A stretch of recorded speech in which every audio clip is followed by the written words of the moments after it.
हम जब अध्ययन कर रहे थे तो बीच में लाइट चले जाने के कारण व्यवधान आ गया था। तो हम पढ़ रहे थे स्थिति के आधार पर एमिनो एसिड्स का वर्गीकरण।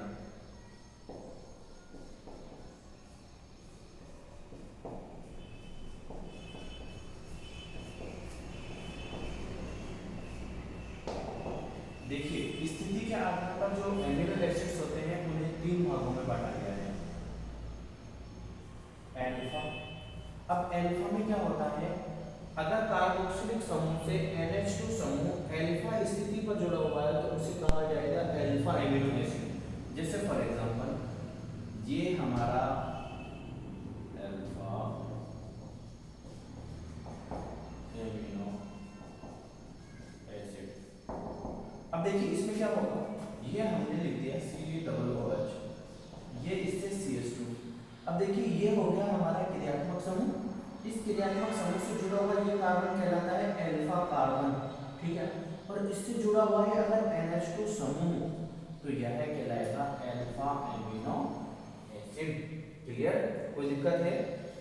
यानी यहाँ पर हमें क्या देखना है, हमें यहाँ पर यह देखना है कि इसकी स्थिति जो है ना वह एल्फा कार्बन से किस प्रकार से जुड़ा हुआ है।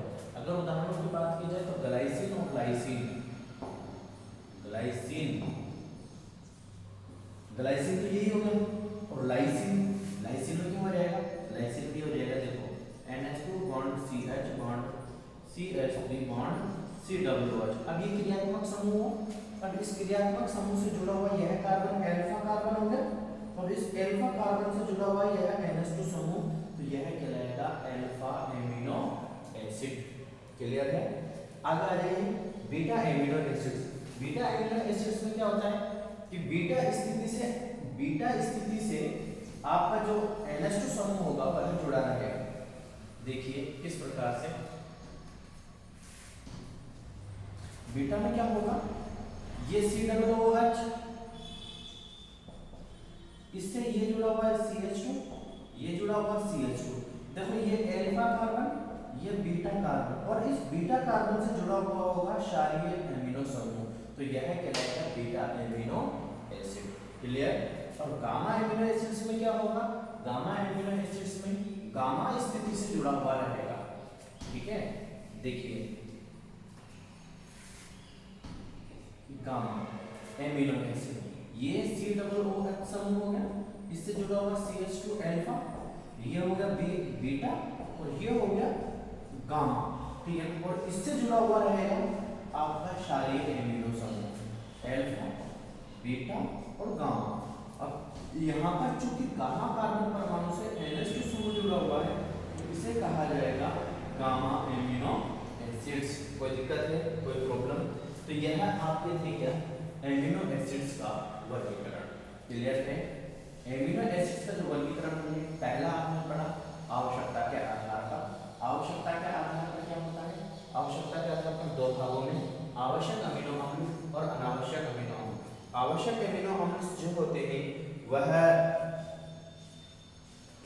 हमारी बॉडी को चाहिए ही चाहिए, उनकी कमी से हमारा वृद्धि एवं विकास रुक जाता है। उनकी संख्या लगभग 10 है। जैसे मैंने आपको बताया था threonine, valine, leucine, isoleucine, methionine, phenyl, alanine, tryptophan, arginine, histidine और लाइसिन। ठीक है ना, यह जो 10 एमिनो अम्ल हैं यह आवश्यक है हमारे जीव शरीर के वृद्धि एवं विकास हेतु, यह आवश्यक है, हमें चाहिए ही चाहिए। क्लियर है? आगे आ जाइए आप, जो दूसरा होता है अनावश्यक अमीनो अम्ल। इसका अगर ये हमारे शरीर में नहीं, मतलब खाने के जरिए हमें नहीं प्राप्त हो रहा है तो हमारे वृद्धि एवं विकास पर कोई भी नकारात्मक प्रभाव इसका नहीं आएगा। प्रकृति के आधार पर हमने अमीनो एसिड्स को 3 भागों में बांटा। पहला क्षारीय NH2 समूह की संख्या अधिक, दूसरा अम्लीय COOH समूह की संख्या अधिक, और तीसरा आ जाता है उदासीन। यहाँ पर NH2 समूह व COOH समूह दोनों की संख्या समान हो जाएगी। क्लियर? तीसरा वर्गीकरण हमने एमिनो एसिड्स का पढ़ा है स्थिति के आधार पर। अगर एल्फा कार्बन से जुड़ा हुआ है तो एल्फा एमिनो एसिड, अगर बीटा कार्बन से जुड़ा हुआ है तो बीटा एमिनो एसिड, और अगर गामा कार्बन से जुड़ा हुआ है तो गामा एमिनो एसिड्स कहलाता है। आगे आइए आप एमिनो एसिड्स के गुण। देखिए एमिनो एसिड्स के जो गुण होते हैं ना,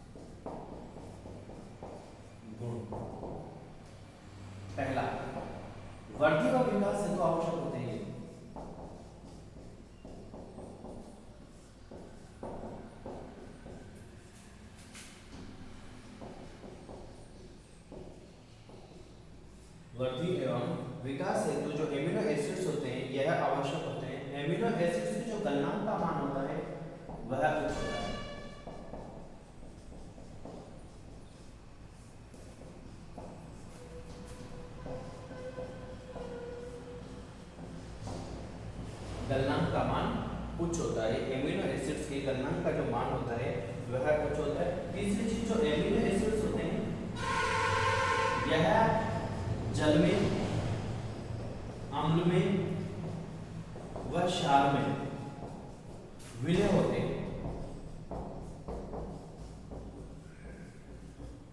ठीक है ना। तो वृद्धि विकास हेतु एमिनो एसिड्स आवश्यक होते हैं। जो 10 आवश्यक एमिनो अम्ल है वह तो हमें चाहिए ही चाहिए, कहीं से भी आए लेकिन वो तो चाहिए ही चाहिए। यह है प्रकृति का एक मैनेजमेंट कहिए आप, कि जो आवश्यक 10 एमिनो एसिड्स है वह हमारे भोजन में आसानी से उपलब्ध हो जाते हैं। अगर उनमें से कोई एक भी हमें आवश्यक नहीं होता तो हमारे कई रोगों से पाला पड़ता, कई रोगों के लपेटे में हम लोग रहते। क्लियर है। सेकेंड, गलनांक का जो मान होता है वह एमिनो एसिड से गलनांक का मान उच्च होता है, और जो एमिनो एसिड होते हैं जल में, अम्ल में और क्षार में क्या होते हैं, विलय होते हैं।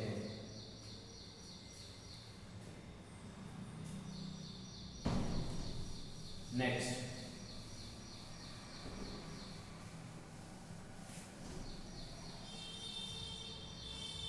जीविका आयन इंपॉर्टेंट है ये। जीविका आयन और राजस्थान बोर्ड में पूछा हुआ क्वेश्चन है।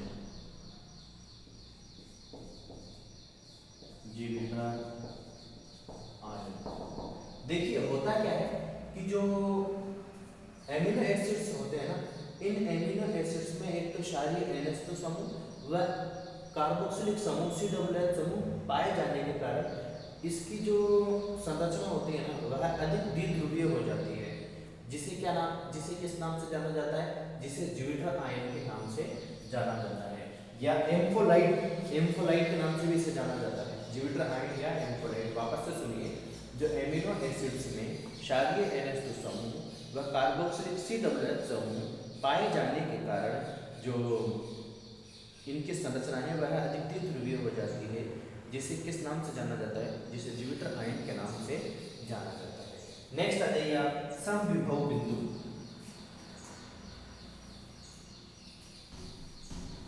इंपॉर्टेंट है, राजस्थान बोर्ड में पूछा हुआ है।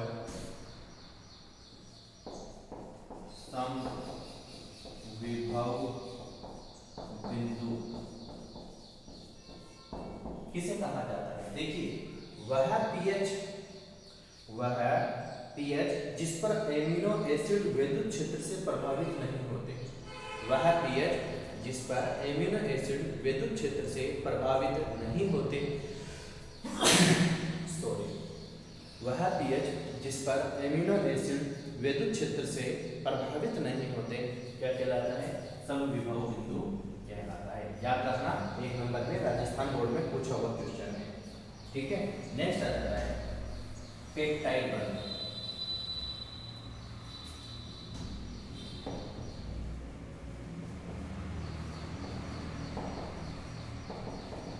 देखो, कार्बोहाइड्रेट्स के अंदर पाया जाता था ग्लाइकोसाइडिक बंध, ठीक है ना।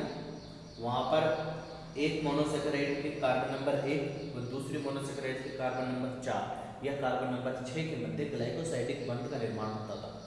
यहाँ पर एमिनो एसिड्स में जब 2 एमिनो एसिड्स पास पास आती हैं, वह जब जुड़ती हैं, या यूँ कह लीजिए कि प्रोटीन्स के अंदर कौन सा बंध पाया जाता है, तो प्रोटीन्स के अंदर पाया जाता है पेप्टाइड बंध। राजस्थान बोर्ड में पूछा हुआ क्वेश्चन है, पेप्टाइड बॉन्ड किसमें पाया जाता है? एमिनो एसिड्स में पाया जाता है या प्रोटीन्स में पाया जाता है? होता क्या है, एक एमिनो एसिड का NH2 समूह और दूसरी एमिनो एसिड्स का कार्बोक्सिलिक समूह दोनों पास पास आते हैं, जल के एक अणु का निष्कासन होता है और पेप्टाइड बंध का निर्माण होता है। देखिए इधर मैं दिखा रहा हूँ आपको,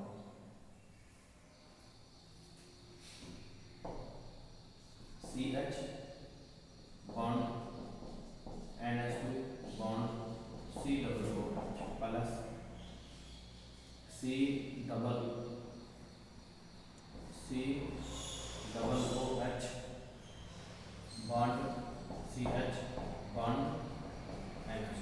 अब देखिए, एक एमिनो एसिड लिया है, दूसरी एमिनो एसिड लिया है, जब ये दोनों पास पास आते हैं तो जल के एक अणु का निष्कासन हो जाएगा, ये हो गया निष्कासन, अब पेप्टाइड बंध निर्मित हो जाएगा।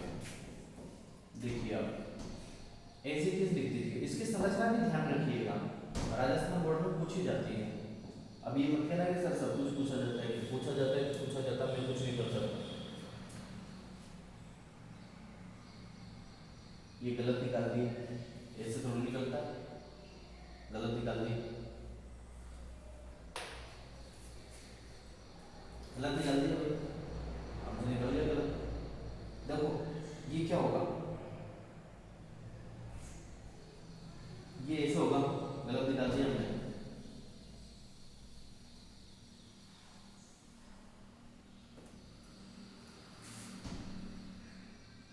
एन, अब H2 होता है ना, ये H2, ये H2 क्या होगा, एक H इधर लिख दो, एक H इधर लिख दो, और यहाँ पर C double bond O H, ये होता है। वो मैंने डायरेक्ट H से H निकाल के H2 बना दिया, गलत हो गया। ऐसे ये बनेगा H2O, एक H ये रहा, एक H ये रहा और ऑक्सीजन ये रहा, तो ये H2O बन जाएगा। वहां जब संरचना बनाने की बात आई तब हमारे समझ में आया। अब देखिए क्या होगा, CH की जगह CH लिख दिया, COH की जगह COH लिख दिया, आगे आ जाइए क्या है, नाइट्रोजन, नाइट्रोजन से क्या जुड़ा हुआ है H, आप तेजी से जोड़ो, दिमाग में लगाओ, आई नहीं अपने पास, काम आएगा आगे। फिर आगे क्या, ये तो जल में निकल गया, C double bond O, C double bond O, bond CH, bond NH2, तो ये जो बंध बना है ये कहलाता है पेप्टाइड बंध, प्लस H2O, याद रखिएगा पेप्टाइड बंध एक एमिनो एसिड के सारे समूह व दूसरी एमिनो एसिड के COH समूह के मध्य बनने वाला बंध क्या कहलाता है, पेप्टाइड बंध, या दो एमिनो एसिड्स के मध्य बनने वाला बंध या प्रोटीन्स में पाया जाने वाला बंध क्या कहलाएगा, पेप्टाइड्स बंध, पेप्टाइड बंध कहलाएगा। क्लियर है, कोई दिक्कत है? नेक्स्ट, प्रोटीन का विकृतीकरण।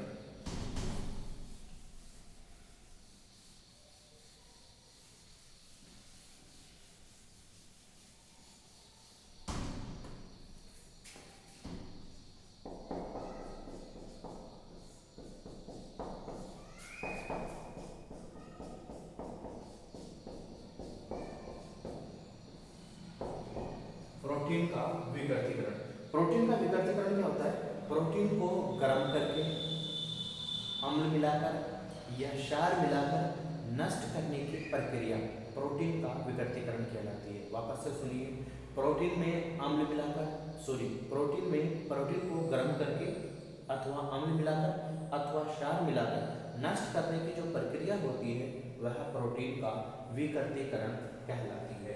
क्लियर है? अब देखिए जो प्रोटीन होती है ना, इस प्रोटीन का विकृतीकरण दो प्रकार का होता है। एक तो होता है उत्कर्मणीय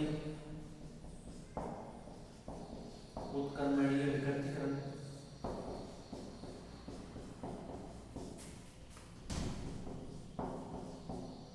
और सेकंड होता है अनुत्कर्मणीय।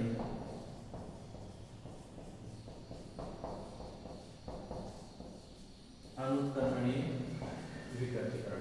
अब उत्कर्मणीय विकृतीकरण में तो क्या होगा, हमें प्रोटीन वापस प्राप्त हो जाएगी, जबकि अनुत्कर्मणीय विकृतीकरण में एक दफा प्रोटीन नष्ट हो गई फिर हमें वापस प्राप्त नहीं होगी। क्लियर है? नेक्स्ट आ जाइए।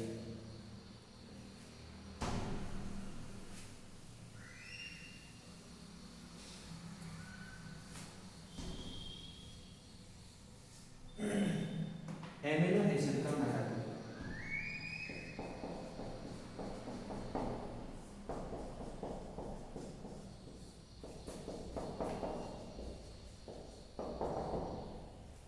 तीन चीजें याद रखो, वृद्धि व विकास,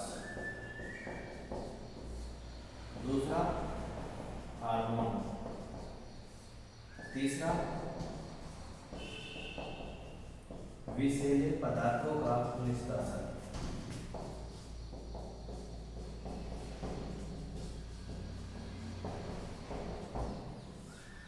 ठीक है, देखिए एमिनो एसिड्स जीव शरीर के वृद्धि एवं विकास हेतु आवश्यक होते हैं। सेकेंड, हार्मोन्स के निर्माण हेतु एमिनो एसिड्स आवश्यक होते हैं, और विषैले पदार्थों के निष्कासन के लिए जो जीव शरीर में लगातार बनते रहते हैं, उन विषैले पदार्थों के निष्कासन के लिए भी एमिनो एसिड्स आवश्यक होते हैं। ठीक है, राजस्थान बोर्ड में एक बार क्वेश्चन पूछा गया था कि जब अंडे को उबाला जाता है तो उसमें उपस्थित द्रव्य कहाँ चला जाता है, या उसमें उपस्थित द्रव जल कहाँ चला जाता है, तो उसमें उपस्थित जो जल होता है वह एक प्रोटीन होती है, जब उसे गर्म करते हैं तो वह विकृत हो जाती है और अंडा कैसा हो जाता है, ठोस हो जाता है। क्लियर? तो क्या हुआ, जल कहाँ चला गया, उस जल नहीं था वह क्या थी, प्रोटीन थी। अब उस प्रोटीन का गर्म करने पर विकृतीकरण हो गया है ना, और इस कारण से वह किस अवस्था में, ठोस अवस्था में आ गया है। एक क्वेश्चन और है, एमिनो एसिड्स के गलनांक एवं विलेयता अधिक क्यों होती है? कोई बता सकता है? एमिनो एसिड्स के गलनांक एवं जल में विलेयता अधिक क्यों होती है? क्योंकि एमिनो एसिड्स में कौन सा बंध पाया जाता है, हाइड्रोजन बंध। कहाँ होता है हाइड्रोजन बंध, देखिए CH bond NH2 bond CH, दिख रहा है कि हाइड्रोजन बंध, ये रहा। हाइड्रोजन बंध किसे कहते हैं? हाइड्रोजन व प्रबल वैद्युतरणीय तत्व फ्लोरीन, ऑक्सीजन व नाइट्रोजन के मध्य बनने वाला बंध क्या कहलाता है, हाइड्रोजन बंध। यहाँ पर हाइड्रोजन ये रहा और नाइट्रोजन ये रहा, इनके मध्य में जो बंध बन रहा है वह कौन सा बंध है, हाइड्रोजन बंध है। एक क्वेश्चन और याद रखना, इंसुलिन एक हार्मोन है, जीव शरीर के अंदर ग्लूकोज की क्वांटिटी को निर्धारित करता है। इसकी खोज किसने की थी, Frederick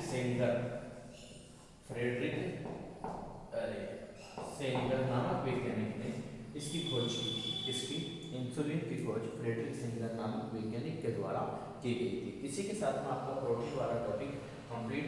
okay dear student, thank you very much. अपने अध्ययन को लगातार बनाए रखिए, किसी भी प्रकार की कोताही लापरवाही बिल्कुल ना बरतें।